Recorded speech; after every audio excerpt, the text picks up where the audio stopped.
Gandang umaga, heto na po ang resulta sa ating STL Pangasinan para sa araw na to, May 7, 2026, Thursday, para sa ating first draw result.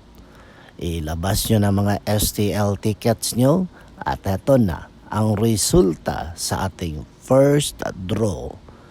At para naman po sa ating STL Pangasinan first draw result, ang resulta ngayong umaga ay ang numerong ito.